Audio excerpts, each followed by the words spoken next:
특별히 우리가 계시록 일곱째 마지막 나팔을 불기 전에 설명하는 그런 내용이 나오고 있습니다. 특별히 계시록 13장에 보면 적그리스도가 어떻게 출현하는가 거기에 대해서 말씀이 쭉 나옵니다.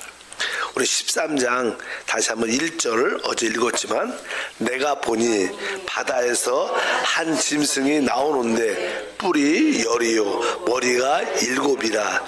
그 뿔에는 열 왕관이 있고 그 머리에는 신성모독하는 이름들이 있더라. 이 바다에서 한 짐승이 나온다 이렇게 말씀하는데, 이 13장에 나오는 이 사람이 3년 반 동안 세계를 통치할 지도자가 될 것입니다. 그래서 바다에서 이방인 중에 한 사람이 나올 것이다. 어제 그런 말씀을 드렸고, 이 다니엘서도 이 사람에 대한 이야기를 쭉 합니다. 특별히 다니엘서 7장 7절을 다시 보니까, 내가 밤 환상 가운데 그 다음에 본 넷째 짐승은 무섭고 놀라우며 또 매우 강하며 또 쇠로 된 큰 이가 있어 먹고 부서뜨리고 그 나머지 발로 밟았으며, 이 짐승은 전에 모든 짐승과 다르고 또 열 뿔이 있더라. 특별히 여기서는 넷째 짐승이라 표현하는데, 역사적으로 보면 인간 정부의 강한 지도자들이 있었습니다.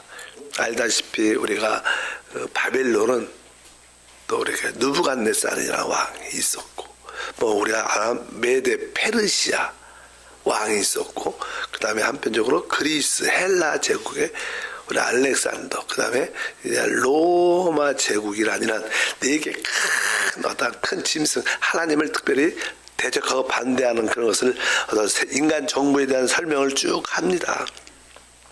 여기서 보게 되면 이 마지막 때 나타나는 이 짐승에 대한 설명, 그는 아주 강력한 파워를 가지고 있는데, 그의 근원은 한편적으로 무적에서 올라온다. 그는 이방인에서 나오지만 그는 무적에 있었던 자였다. 그렇게 이 말씀을 드릴 수 있습니다. 13장 2절을 보니까 이렇게 나오죠. 내가 본 짐승은 표범과 비슷하고 그 발은 봄의 발과 같고 그 입은 사자입 같은데 용이 자기의 능력과 보좌와 큰 권세를 그에게 주더라.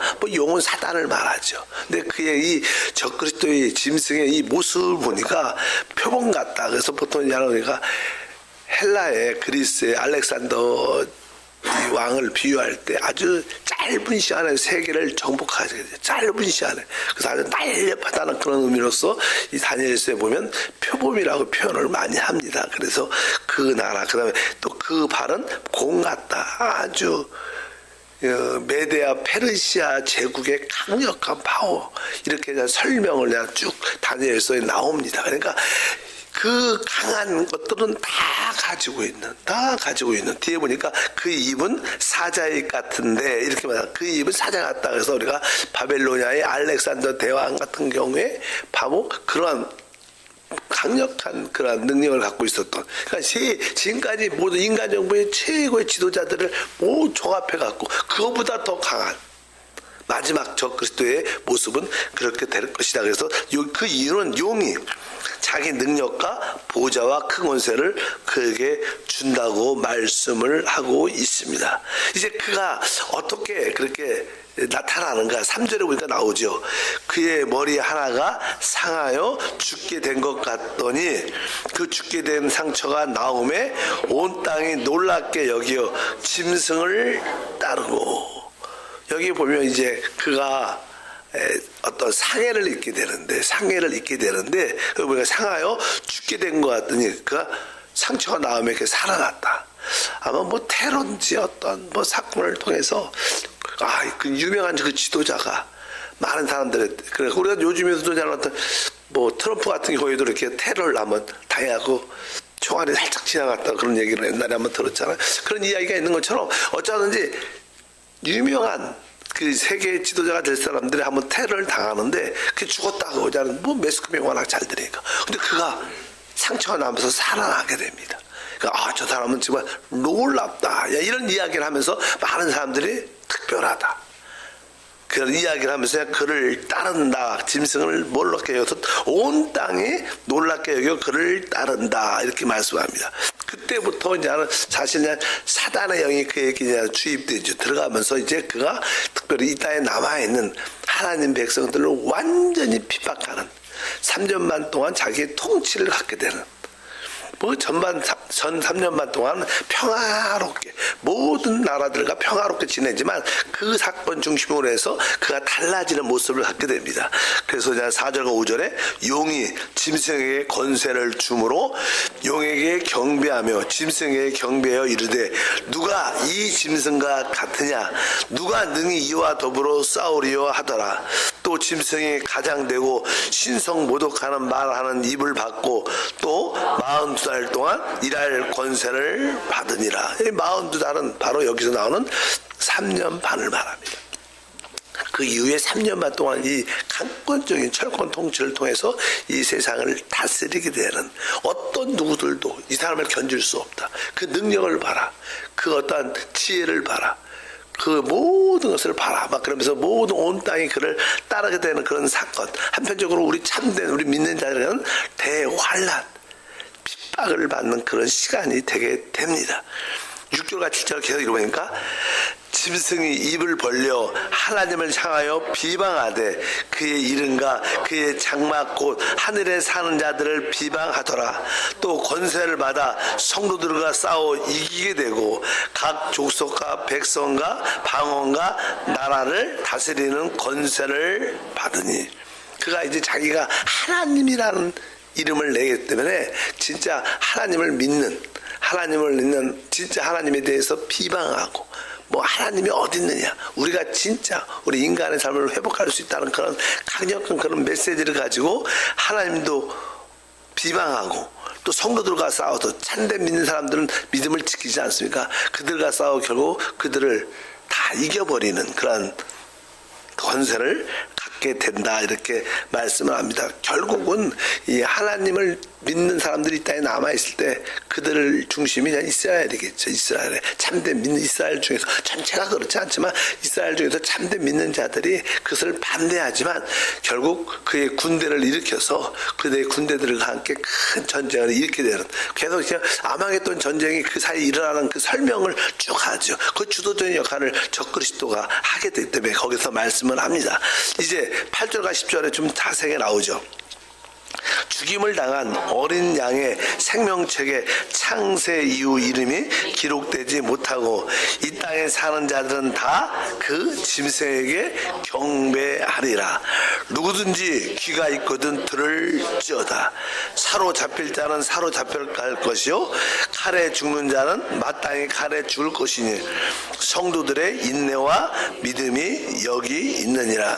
그 적그리스도가 강력하게 특별히 하나님을 믿는 자들을 핍박을 하기 때문에 생명책에 기록되지 않는 사람들은 다 이 세상에 있는 사람들은 다 그를 따르게 된다. 그래도 우리는 생명책에 기록됐고 만약 이 땅에 남아있다면 많은 자들이 여기 보니까 사로잡힐 자는 사로잡힐 것이요 칼에 죽을 자는 칼에 죽을 것이다. 많은 자들이 핍박과 반대와 죽음을 당할 거라는 거예요. 그래도 그런 거 두려워하지 말고 뭐라 그래요? 성도들의 인내와 믿음이 여기 있다. 끝까지 인내하고 끝까지 믿음을 지키면 결국 우리가 첫 번째 부활에는 참여 못해도 휴거에는 참여 못해도 두 번째 이기는 자의 반열에 참여할 수 있게 될 것이다. 순교하는 자들만이 이기는 자가 될 수 있다고 말씀을 드릴 수 있습니다. 그래서 9절에 누구든지 귀가 있거든 들을지어다. 혹시 우리가 남아있게 된다면 그러한 세계의 유능한 놀라운 지도자를 보게 된다면 우리는 우리의 믿음을 지키겠다고 작정하셔야 됩니다. 내가 끝까지 인내하고 끝까지 믿음을 지키겠다는 그런 마음을 우리 모두가 가져야 될 줄 믿습니다. 이렇게 대한 적그리스도가 출현하는데 적그리스도가 이 사람은 정치적인 적그리스도죠. 정치적인 적그리스도. 근데 사실 이 세상을 지배하려면 정치만 있어서는 안 되고 사실 항상 이게 종교적인 지도자가 함께 도와줘야지. 왜 사람들의 심령은 다 어떤 하나님을 찾는 마음이 있기 때문에 거짓 선지자가 또 하나 나타납니다. 그 다음에 이제는 11절부터 나오죠. 내가 봄에 또 다른 짐승이 땅에서 올라오니 어린 양같이 두 뿔이 있고 용처럼 말을 하더라. 여기 보니까 또 다른 짐승이 그냥 땅에서 올라온다. 다른 짐승이. 뭐 땅은 누가 말하자면 이스라엘입니다. 이스라엘 중에 아주 거짓 선자가 그냥 나타나는 거예요. 근데 그 모양이 어린 양 같은데 두 뿔이 있다. 원래 얘는 우리 계시록에 지난번에 보면 우리 그리스도를 하늘 보좌에서 어린 양을 보게 되는데 그 어린 양이 일찍 죽임을 당한 것 같다라 그러면서 그의 머리에는 7뿔이 있고 7눈이 있고 바로 그 7뿔과 7눈이 바로 그가 보내시를 받은 성령이다. 영이더라. 이렇게 말씀이 기록되어 있어요. 우리 그리스도는 7뿔을 갖고 있는데 여기는 이제 거짓 선지자이기 때문에 뭐라면 두 뿔을 어린 양처럼 생겼는데 보니까 용처럼 말한다. 이 사단을 말합니다. 사단의 영으로 겉은 아주 어린 양처럼 진짜 선지자처럼 말을 하지만 그 안에는 사단이 역사하는 그런 의미를 말씀을 하고 있습니다. 그리고 나서 이제 그는 아주 거짓 선지자니까 그 입에 아주 더러운 영이 나오는 거예요. 사실 우리가 거짓말한다는 것은 우리 입에서 이 더러운 영이 나온다고 표현할 수 있습니다. 그러니까 항상 우리의 말에는 영적인 요소가 있어요. 우리 입술의 고백, 그러니까 우리가 4차원 영성을 말할 때 항상 우리가 꿈과 환상, 우리의 생각, 언어도 영적인 요소입니다. 그렇기 때문에 우리가 입술의 고백은 창조의 능력이 있는데 이 말을 할 때 사실은 영이 나오는 거죠. 사람들이 서로 말을 들어보면 저 사람의 영적인 상태가 어떤가 알 수 있죠. 말을 통해서. 그래서 이 거짓 선지자는 그 더러운 영이 이 말할 때만 나오는 거예요. 근데 더러운 영은 성경에 보면 이게 누구의 사단에게서 나오죠. 또 짐승에게서 나오고 이 거짓 선지자에서 나온다고 성경에 이렇게 한번 보니까 16장 13절에 그런 표현이 있어요. 또 내가 보니 개구리 같은 새 더러운 영이 용의 입과 짐승의 입과 거짓 선지자의 입에서 나오니 더러운 영. 특별히 거짓 선지자의 영, 아까 이 거짓 선지자를 말하죠. 근데 이가 아주 어린 양처럼 보이지만 그가 하는 말은 다 거짓말이에요. 요즘에도 보면 이 세상 정치가들은 다 거짓말입니다. 거의 거짓말. 앞에서는 이렇게 얘기하고 딱 돌아서면 이렇게 하고 저 사람한테는 이렇게 얘기하고 이렇게 해서 요즘은 다 그 녹음을 하죠. 녹음을 다 핸드폰 녹음을 하는지 어떤 모든 것이 그런 시스템입니다. 이 세상은 다 거짓의 압력이 붙잡히기 때문에 다 거짓밖에 없습니다. 어쩌든지 더러운 영, 이 거짓의 영이 흘러나온다는 거예요. 그러니까 세상에 아주 거짓으로 가득 우리나라도 정치적으로 뭐가 진짜인지를 모르겠어. 하도 다 각자 거짓말 너무 많이 하니까 뉴스를 보면 어떤 게 거짓말인지 또 그냥 거짓으로 도배된 게 이 세상의 마지막 모습들이죠. 또 마지막 때 이 짐승, 더러운 짐승이 나타나서 거짓 선지자가 나타나서 얼마나 거짓으로 사람들을 미혹하는지 그게 진짜처럼 믿게 되는 그런 모습을 갖게 됩니다. 근데 이 거짓 선지자가 나타나서 이 짐승이 나타나서 하는 일은 무엇이냐? 그 하는 일은 다른 게 아니라 첫 번째 그 정치인 메시아 적그리스도를 그를 경배하게 만드는 일을 하는 거예요. 성경에서 이제 12절에 말하죠. 그가 먼저 나온 짐승의 모든 권세를 그 앞에서 행하고 땅과 땅에 사는 자들을 처음 짐승에게 경배하게 하니 곧 죽게 되었던 상처가 나은 자니라. 아까 어떤 테러나 어떤 상처로 인해서 죽게 됐다가 그냥 살아나잖아요. 그러니까 이 사람이 바로 그리스도다. 이 세계를 회복하고 구원할 그리스도다. 우리 예수 그리스도도 죽은 지 살면서 부활하자 똑같이 모방을 해갖고 또 이분이 바로 진짜 인류에게 영원한 생명을 줄 수 있는 영생을 줄 수 있는 그리스도다. 이렇게 그를 경배하게 만드는 거짓 선지자가 하는 거니까 바로 처음 짐승에게 경배하게 한다. 그러면서 이 모든 일을 위해서 헌신하는 충성스럽게 하는 그런 모습을 갖고 있습니다. 그리고 나서 그냥 13절에 보니까 그 사람은 큰 이적도 행하되 심지어 사람들 앞에서 불이 하늘에서부터 땅에 내려오게도 하고 아주 이 거짓 선지자가 아주 놀란 능력도 행하는 거예요. 불이 하늘에서 내려와서 불이 하늘에서 땅에 떨어지는 것도 사람들 앞에서 보여줄 정도로. 그러니까 이 거짓 선지자, 놀라운 거짓 선지자가 종교 지도자가 이 사람이 참 인류를 구원할 메시아다. 그렇게 말하니까 안 믿을 수밖에, 세상은 다 믿을 수밖에 없는 그러한 상황 가운데 가게 됩니다. 그래서 결국 이 첫째 짐승 적그리스도의 우상을 만들어서 그를 경배시키는 일을 하게 돼요. 14절과 15절에 짐승 앞에서 받은 바 이적을 행함으로 땅에 거하는 자들을 미혹하여 땅에 거하는 자들에게 이르기를 칼에 상하였다가 살아난 짐승을 위하여 우상을 만들라 하더라. 그가 권세를 받아 그 짐승의 우상에게 생기를 주어 그 짐승의 우상으로 말하게 하고 또 짐승의 우상에게 경배하지 아니한다는 것이든지 다 죽이게 하더라. 또 그러니까 아까 그 살아난, 죽었다가 살아난 그 앞으로 나타날 적그리스도 그 짐승을 표현하는데, 짐승에 대해서 우상을 만들어내는 거예요. 그리고 나서 그 우상을 경배하게 하는데 그 우상이 결국 말도 하게 돼. 모르겠어요. 나는 이 이야기를 들어보면 나는 사도 요한이 2000년 전에 이걸 기록했기 때문에 이런 우리 지금 현재 과학의 발전에서 이해를 못하죠. 그러나 일단 그가 본 환상을 기록한 거니까 그냥 이거 내용을 깊이 이해해서 쓴 게 아니라 자기가 본 것을 이렇게 글로 쭉 성령의 감동으로 쓴 것이기 때문에 뭐 이 시대에 보면 이런 것이 많이 이해가 되죠. 사람들은 이렇게 사람의 어떠한 세포를 이렇게 저장했다가 혹시 그 사람이 죽게 되면 사람을 부활시킨다고 다시 오래 살 수 있게 다시 한번 뭐 그런 이야기도 많이 있잖아요. 그리고 뭐 뇌를 이렇게 사람들한테 이렇게 이식해갖고 요즘은 뭐 AI 로봇가 만들어져서 요새 중국도 그렇고 미국도 그렇고 로봇 만드는 거 존경, 저도 관심 있어서 이렇게 보면 진짜 사람 같아.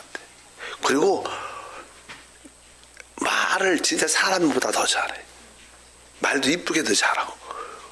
진짜로 그냥 사람은 상처를 주잖아요. 근데 이 로봇은 상처도 안 줘.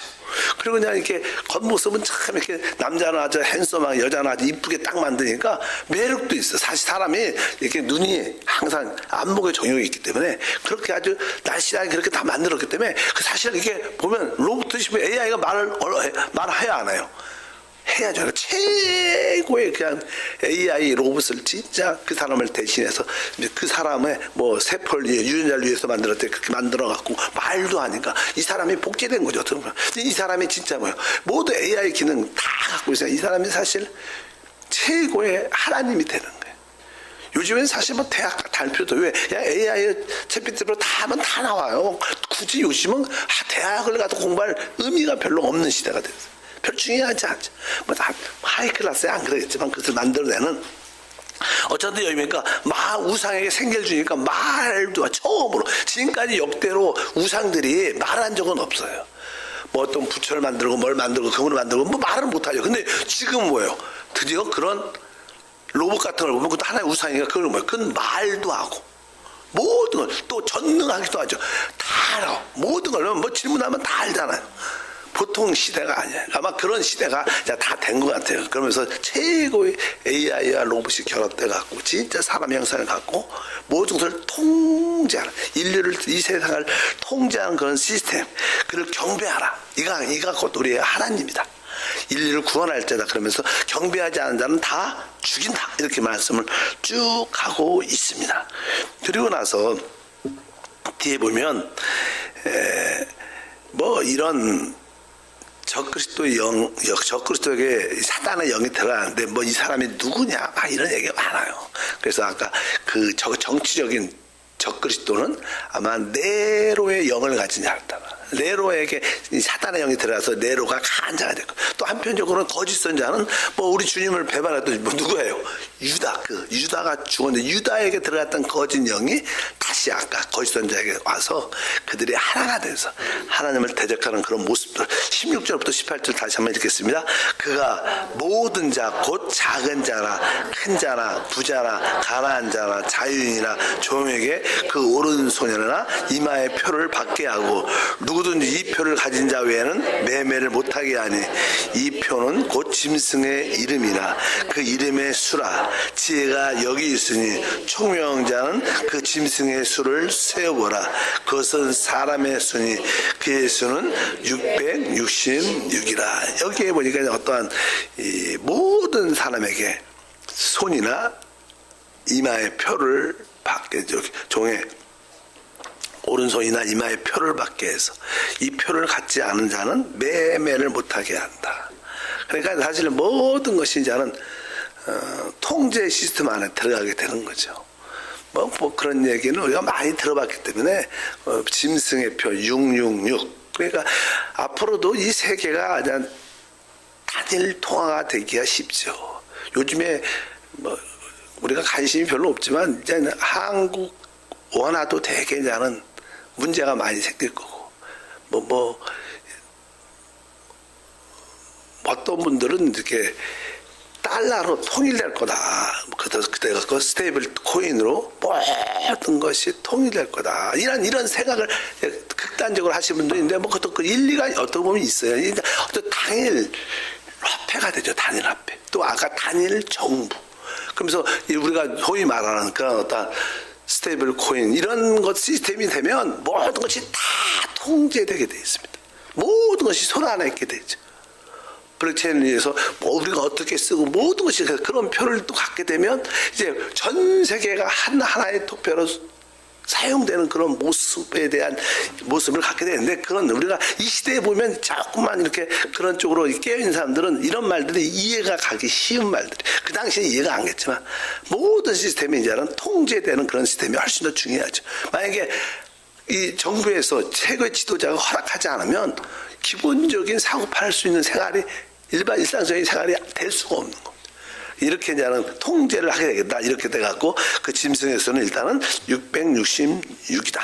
이렇게 여러 가지 설명을 쭉 합니다. 뭐 우리가 지금은 뭐 계시록을 설명을 자세히 하는 그런 시대가 아니니까 신약 중점만 얘기하는 거 아니니까 이런 적그리스도가 어떻게 출현되는지 마지막 일곱 나팔을 마지막 부르기 전에 이런 상황이 이렇게 보여질 것이다. 그리고 마지막 환란에 대한 모습을 다 나오죠. 그 정치적인 상황, 경제적인 상황, 인류의 상황을 다시 한번 설명을 이렇게 해주는 거예요. 그래서 우리에게 다시 한번 하나님을 깨닫게 하는 그런 은혜와 축복이 함께할 줄 믿습니다. 그래서 그 예수는 666이다. 그래서 이런 것을 연구하는 사람 중에는요, 뭐 네로의 황제, 예를 들어서 네로의 황제의 이름을 원래 이제는 시브리 말레는 알파벳에 다 숫자가 있습니다. 1, 2, 3, 4에 부여가 되는데 네로 황제의 그 이름의 숫자를 보면 합하면 다 666이 된다. 이렇게 설명하는 사람도 있고 또 666은 바로 아까 우리가 모든 컴퓨터가 예를 들어서 컴퓨터의 시작에서 그냥 컴퓨터는 이렇게 동작 과정이 뭐 시작합니다. 진행합니다. 끝났습니다. 이런 시스템이 있어요. 그래서 소위가 우리가 그냥 바코드 같은 경우에 보면 이게 줄이 많잖아요. 요즘에 그냥 네모나게 나오지만 옛날에 처음에는 줄이 많습니다. 근데 거기만 처음 게 되게 길어요. 그 다음에 중간도 길고 끝에도 길어. 바코드를 보면 그래요. 근데 그게 뭐예요? 시작 6이라는 숫자입니다. 숫자로. 갖고 시작합니다. 진행 중입니다. 끝났습니다. 그래서 바코드가 이렇게 길고 쫙 돼 있고 중간에 길고 쫙 돼 있고 중간에 맨 끝에 이렇게. 이 모든 것이 컴퓨터 시스템으로 통제되는 그런 시대. 그냥 그런 의미로서 또 설명을 하시는 분들도 많습니다. 어찌하든지 마지막 때는 이렇게 모든 것이 통일하되 단일 정부, 단일 종교, 단일 화폐면서 온 인류 하나님을 믿지 않는 하나님을 따르는 모든 사람들은 그 정부 안에 3년 반 동안 그런 통제 시스템 안에 그가 세계를 지배하게 될 것이다. 그래서 특별히 하나님을 믿는 사람들은 그들에 의해서 진짜 핍박과 반대와 죽음을 당할 것이다. 이런 그것을 대환란이라고 말합니다. 거룩하신 하나님 아버지 감사합니다. 다시 한번 우리가 이 마지막 때 깨어있는 지혜와 은혜가 함께하게 하옵소서. 귀한 예물을 믿음으로 드립니다. 가난의 모든 저주를 끝내며 이 마지막 때 복음을 위해서 쓰임받는 예물이 되게 하옵소서. 예수 이름으로 기도합니다. 아멘.